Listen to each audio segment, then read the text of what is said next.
Welcome back to Hardware Unboxed. This is part 2 of our final Q&A of the year, the December Q&A, of course. You'll have seen part 1 on the channel yesterday, maybe a couple of days ago. If you haven't watched it, go back and watch it. Definitely watch it, because all the good questions are, of course, in part 1, and we'll leave all the dodgy questions for part 2.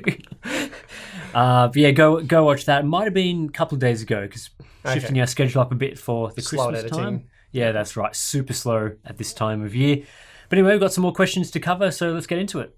Okay, the Don Bot from our Discord chat has asked, do you think 3rd Gen Ryzen is going to be a mic drop from the red team? If so, do you think Intel will have an answer? Particularly, do you think Intel will start competing at current AMD price points? Wow. There's a lot of things going on there. There is. Gee. I think Intel, it seems like from what we saw from their architecture event that they will have something to compete. So I think that's one part of the question that's... Well, I think, yeah, possibly. It really depends on what AMD does. So we've seen some rumors of what they're going to do, which look pretty phenomenal. Tim called some of them into question, but it's going to be good no matter what it is. So initially, for at least part of the year, at least half of the year, I would say, at least half of the year, Intel is going to find themselves in a difficult position to compete. So will they reduce prices to become competitive with AMD? Well, again, that depends on where AMD prices the new CPUs. And how they perform, of course. How they perform, all that kind of stuff. So I know a lot of people are jumping up and down saying Intel's done, they're destroyed next year. We're not saying it's one way or the other, really, but I'd rather just wait and see. Yeah, I tend to agree. I think there's a lot of technologies that we know are going to give AMD a fairly strong improvement. 7 nanometers and some of the Zen 2 architecture things that they've already announced are definitely very promising for making their products better. But I think the way that the sort of CPU release cycle goes is there's always, for the last couple of years, there's been that 6-month window between AMD releases, then 6 months later Intel releases their new products. So yeah, as you say, there'll probably be that short window where AMD's probably in that position where it's like they do a mic drop and Intel struggles to compete. But it'll be interesting to see where it's at the end of next year. Does Intel actually have 10 nanometer tech out? Sure. Either way, like? The winners are going to be us, the guys buying the CPUs and using them, because there's going to be there's already some incredible bargains. You look at the market today compared to 2 years ago, it's unbelievable. I think next year it's just going to get better. So it's really good news no matter what. All right, good question here from YouTube. Why has no one done a dedicated i7 9700K review yet? Millions on the 9900, but nothing on the 9700. As far as temps, what is it like without hyperthreading? Is it any good? You have one, right? Yeah, I've had one since day one. I've got 2. Should probably give you one, eh? I've only got one. It's a good CPU, I suppose. People are going to be like, "Oh, AMD fanboy, that's why you haven't done it. You're an AMD fanboy." The real reason is a lot of the excitement and interest around these 9th gen chips kind of went out the window when we saw availability and pricing. Yep. There wasn't a huge amount of interest. I've got a 9600K as well. I know it's mostly a refresh product with a bit of soldering, like the high-end desktop series. But yeah, it's not super exciting, I suppose. We sort of focused on the 9900K and gave that a bit more attention because there was the whole 95-watt TDP thing there, which was worth investigating. Maybe I'll do one in January. I feel like I would probably skip the review. I'd like to do a massive game benchmark comparison, like a whole heap of games, and see how it compares to the 9900K, the 8700K, and then the Ryzen 7 2700X. So maybe that's something I'll spend my entire January doing on the side. But I could include temps and whatnot. But surely there's some information out there of temperature stuff on the 9700K. I don't think I had time to include that in my day one review. Anyway, hopefully that. All right, next question is, which discontinued game would you like to see make a comeback? Mine, Prince of Persia and Legacy of Kain. Legacy of Kain. I haven't heard of that one. Is that bad? No, I haven't heard of it. Okay, good. We can't both be that useless, surely. Surely. Well, has Command and Conquer been discontinued? Yeah. I'd say it has, hasn't it? Yeah, it's been a while, a very long time. If they could bring it back to be like the quality of the Westwood days, which was good for its time, I'd probably like to see that. Well, yeah, so they say franchise. So yeah, the Command & Conquer franchise, I'd love to see that make a comeback. And not with all your sort of Renegade, what was it called? Renegade Gold? That was the one that was like a first-person shooter type thing. Did you ever hear about that? See that? Forget about it. Yeah, bring it back as a real-time strategy game. So let the birds do their thing for a minute and then Tim can answer that one. Yeah, I've thought a lot about this, and I think that some of the franchises that I think that I would love to see, like another entry in like Star Wars Knights of the Old Republic. Star Wars. It's kind of, they're already making new Star Wars single-player games, so I'm not sure whether that counts as being discontinued or not. Yeah. I'd try probably again. say no. So, yeah, I guess that was my main idea. So Command & Conquer? they already brought back Star Wars Battlefront, so that was one of the ones I was really hoping they would continue. Yeah, and they hacked that up. They stuffed that up the first time. The second time, they stuffed it up again. Yeah. The second game's a lot better, though, thankfully. Yes. Well, yeah. It is. It's a bit sad. It's quite Actually, a good game. A more recent one that's a bit out of left field is I would love to see another Dead Space game. Okay. Because the third Dead Space game was pretty bad, and the first two were really good. So, yeah, I think that would be interesting to bring back, but that's another EA franchise that they'll probably screw up. So, yeah, well, they acquired Westwood Studios, and then Command & Conquer went down the old drain. so yeah, it's all on EA, isn't it, these days? It is. Okay, Zach asks us on YouTube, what form factor is your go-to? Previously, ATX was the standard, but now that sound cards and Wi-Fi are built into most ITX and even MATX boards, is it worth the size requirements to build full towers anymore? Okay, well, there's kind of two parts to that question. Is it worth it? No. Like, as you just said, most gamers, I think, have PCI Express times 16 graphics card, and that is about it. Yep. In that case, I mean, if you go mini ITX, it doesn't give you a whole lot of room for upgrades and stuff. Micro ATX is perfectly fine. It doesn't save you a huge amount. There's a lot of very compact ATX cases these days. And the disadvantage with micro ATX is that there's just not many motherboards. So your upgrade options are more limited. Your initial options are more limited. So that's the downside of micro ATX. Like, is there even a micro ATX X470 board yet? I don't think there is. And there's a heap of full ATX, extended ATX, Z390 boards, but there are very few, and generally the micro ATX options are crap as well. I think there's only like 4 Z390 micro ATX boards, and I think pretty much all but one is they're pretty like average. They tend to be used more for like entry level budget stuff. Yeah. So you sort of get a nice high end, but still obviously limited mini ITX, and then it's the step up to standard. But if you're not carrying your computer around and landing, then who cares? I mean, they all fit under your desk. So yep. I think that's that one. So yeah, my go-to would be, I usually do high-end builds for my personal rigs. So it's extended ATX. But yeah, ATX basically. Yep. Think that's fair? Yep. All right, next question. Given the fact that the Intel Sunny Cove is rumored by Intel to be a 10nm process, do you think it will be backwards compatible with Z390 chipset, or are we going to have to change the whole suite of components to fit them? Yeah, there is absolutely no chance that it will be backwards compatible with Z390.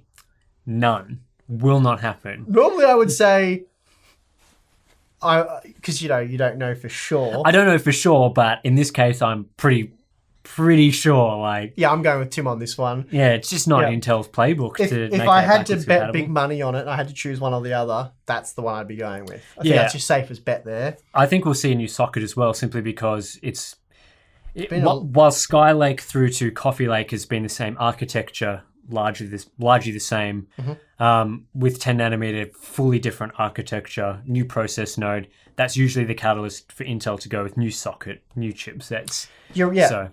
There's basically zero chance, I would say, of it being compatible. Z390 will be...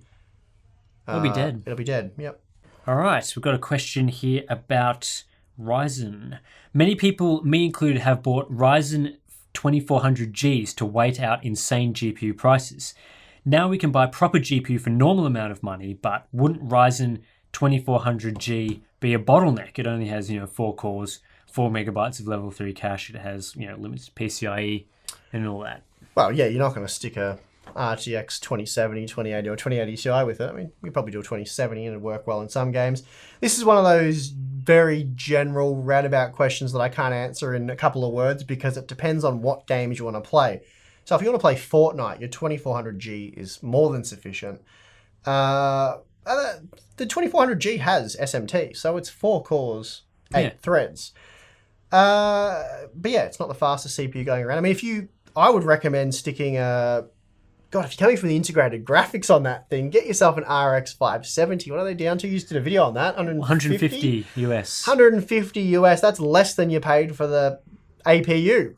So stick an RX 570 in there and you won't know yourself. I imagine you're playing at 1080p, probably downscaled to 720p to play off the APU. That's going to be a brilliant upgrade. So yeah, it won't bottleneck that anything significant. I mean, in games like Battlefield 5, you might be missing out on a few frames, but multiplayer that is. But every other game, you'll be getting the most out of it, and that's just, it makes sense. Anything up to like an RX 588 gigabyte or GTX 1060, bottlenecking won't be an issue. Once you start going above sort of like your Vega 56 GTX 1070, but at that point, you're talking about $400 graphics cards, so you can afford to put a Ryzen 5 2600 in there or whatever. Yep. So, and then the PCI Express times 8, not an issue. That won't bottleneck those cards. You won't lose a frame there, really. So, yeah, but I think the RX 570 is the way to go. Okay, another question from YouTube. Revisiting the subject of Max-Q design laptops, just how much better is a 1070 Max-Q than a full laptop 1060? And is it much worse than a full laptop 1070? Since it's Christmas and people will be more than likely looking at these Max-Q products. So, from the sort of testing that I did, Max-Q sits pretty much exactly between the two GPUs. So if you figure out how much better is a 1070 than a 1060, put them on a scale, the Max-Q is right bang in the middle of the two. So you're probably going to be getting about 10% more performance than a 1060, but then you'll be about 10% behind a 1070. So how consistent is GTX 1070 Max-Q performance across, say, 12? If you've got 12 Max-Q laptops, how much is it going to vary with that? You say it sits right between. Is that like a typical good one, or is that a peak one that's running at maximum efficiency? Yeah, I think most of them clock to roughly the same amount. Okay. So there's not a lot of sort of thermal issues, which is when you normally see. I know it was meant to be a sort of a tight spec. Yeah, it is pretty tight, but from most of the laptops that I've personally tested, they've all been pretty much exactly the same sort of performance level. Okay. So getting that exactly in the middle of those two is pretty typical. Yep. The good thing with the Max-Q is that while it is 1070 Max-Q is not as powerful as a 1070, you can actually overclock it because it's not cut down in the core in any way. It's just simply clocked a lot lower. Okay. So it is actually possible to install a utility and overclock that up to a 1070 level. Obviously, your laptop's thermal solution has to be good enough. Well, I imagine that's a compromise on operating volume, basically. Yes, that thing will be screaming because usually they're in those thin and light machines that have not particularly good coolers, but you can chuck on external coolers and that sort of thing to help out a little bit. But yeah, so certainly I would think in a lot of cases it probably is worth going for Max-Q, even though it gets a bad name simply because of that extra potential it has. And yeah, I find clock speeds to fluctuate quite a lot. You can get games that are much closer to 1070 and then games that are sort of much closer to 1060 level. It just depends. I've found that testing a wide range of games, power draw will vary quite a bit from one game to another. So that's why I still stick with Crysis 3 because that's a pretty good... I mean, it's basically a 1070 with a much harsher power limit. That's basically all it is. Okay. All right, next question. This is more of a technical question. Awesome. But would you be able to put a number on the difference in performance between a core and a thread? Is it application specific? Yes, I believe so. Does the speed vary between Intel's hyperthreading and AMD's SMT? So they're both SMT technologies. I was going to say implementations, but the word was not coming into my head. Anyway, is Intel's model of dropping HT below the i9 a sustainable idea? Okay, let's work on these one at a time. I believe under optimal conditions, which is application specific, that hyperthreading adds about a 25% performance boost per core or to the core. That seemed to be in line with what you've seen testing. SMT, I don't exactly know. It's sort of all over the place. Like sometimes it really hurts performance. I mean, hyperthreading does as well, but developers have had more time to optimize for it or take it into account, whereas AMD's implementation of SMT, not so much. But then we've seen examples like 7-zip decompression, even Cinebench, other rendering applications where SMT is more beneficial than hyperthreading. I couldn't give you an exact figure, over 25%. That would take some testing, which I haven't really done. Maybe someone else out there has, but I don't have any good numbers off the top of my head. We know with hyperthreading, because we've tested your Core i5s versus i7s over the years, and it's about 25% when hyperthreading's been utilized very well. Is Intel's model of dropping HT below the i9 a sustainable idea? Well, we haven't had that many processors released in the next generation, the Coffee Lake refresh. And I haven't done a whole lot of 9700K testing either. But, I mean, you still get 8 cores, 8 threads. So I guess if it's competitive at that price point, then it's a sustainable idea. What do you think? Yeah, I think so. I mean, the thing is that Intel's still making those CPUs with hyperthreading available in the core. They're just disabling it. Sure. So I still think that they're not going to create an architecture that doesn't have hyperthreading. It is a performance improvement. Yep.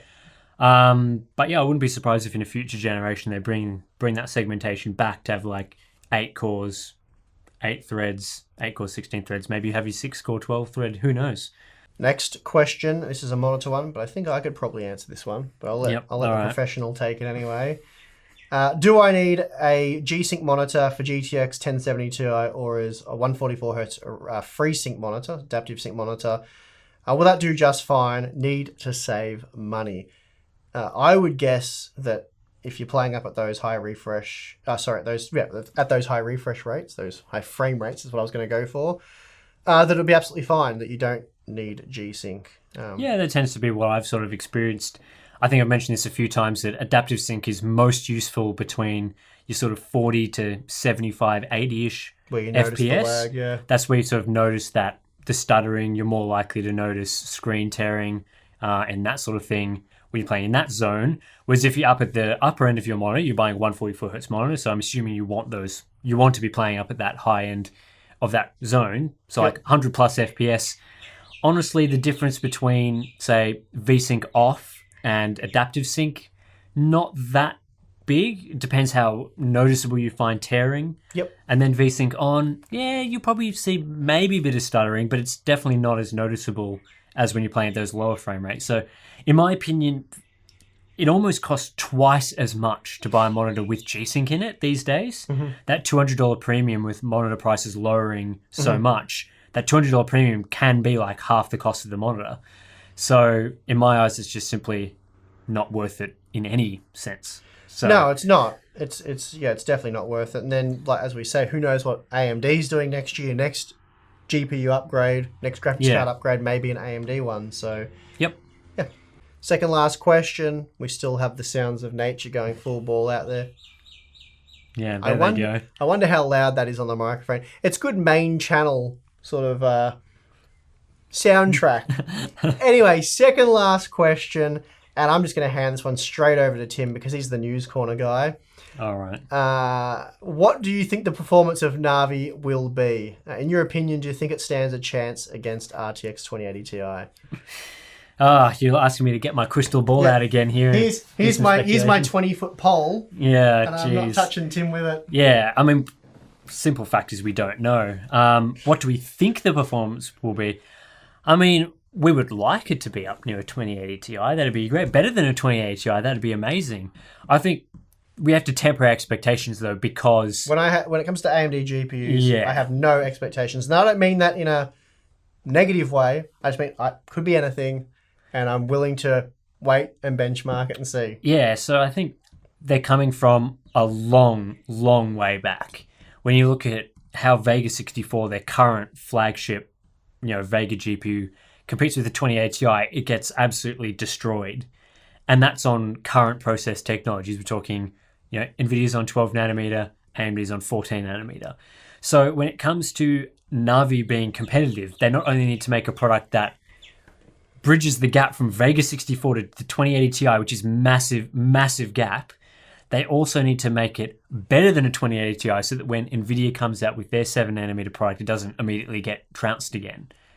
So that's a really, really tough ask for AMD to make a GPU design and completely overhaul their architecture to the point where they can bridge that gap that's like, 70, 80% from a Vega? Like, how much faster is a 2080 Ti over a Vega 64? 70%? On average, yeah, it'd be somewhere around there, I reckon. Yeah, so we're talking NVIDIA needs to have a 70% gain from the architecture effectively, and then on top of that, they need to produce more gains because of 7 nanometers so that when NVIDIA comes along again, they don't get destroyed. So will they be able to do that? That certainly is asking a very, very big task of their GPU team. If we wanted to be reasonable, I suppose, or if I had to predict, I would sort of say the 2080 would be a better target. Yeah, well, I mean, that's only 1080 Ti performance. That's been around for a while. I honestly think maybe they won't have their flagship GPU outperform a 2080 Ti in 7 nanometers. But I think it would be reasonable to expect 2080 Ti performance for less. Well, that was what I meant, sort of worst case. I honestly don't know. But again, we don't really know. We don't know, and I just want to benchmark it when it comes out. I don't want to guess too much. So, last question is, it's the end of the year. What were your most exciting tech moments in 2018, and what are you most looking forward to in 2019? Same question regarding the channel and the future of the channel. Okay, it's a pretty good set of questions there. I can never do this on the spot. I guess one thing that comes to mind that always makes me chuckle and laugh was our joke video on the GTX 2080, and seeing how that has played out, it's kind of funny. It's even funnier now watching it, I reckon. It was our worst received video ever. Yeah. Ever by a country mile. We'll try and remember to link that in the description. People really did not get the joke. They didn't get the joke. But I really enjoyed making that video. It still makes me laugh today. I think it's ridiculously obvious that it was satire. I didn't think that needed to be explained at all. But apparently even explaining it, that's not funny. Okay. Okay. Well, okay. But no, I really enjoyed that. That was very funny, very fun. Maybe it's just me laughing at my own jokes, but hey. Yeah, that was pretty good. The whole lead up to the RTX series was a bit of fun with all the joking around about the ridiculous rumors, and then the product comes out disappointing. Ray tracing was certainly interesting. I mean, there was a lot of disappointing things. Like there was the Spectrum meltdown patches kickstarting things off at the very start of the year. We had the GPP thing. The disappointing RTX launch with the ray tracing and all that came with it. We had the Principal Technologies report on the 900K.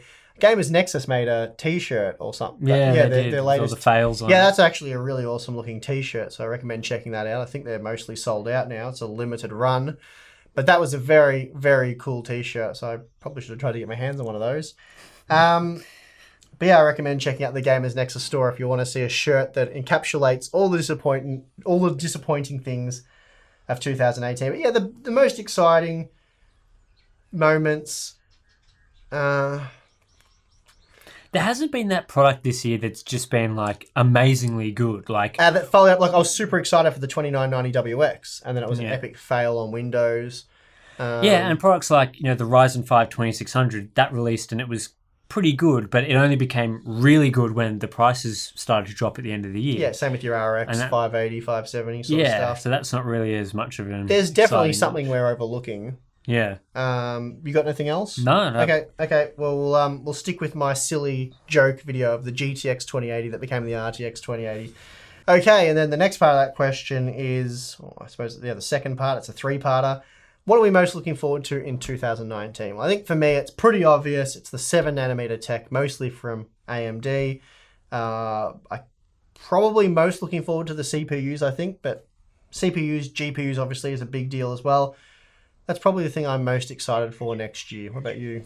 I'm slightly different. I'm most excited about AMD's GPUs. If I was going to choose an AMD product, I think Ryzen is quite competitive now, but they're so far back in GPUs, it'd be interesting to see what happens there. Fair enough. And I'm very interested to see Intel 10nm.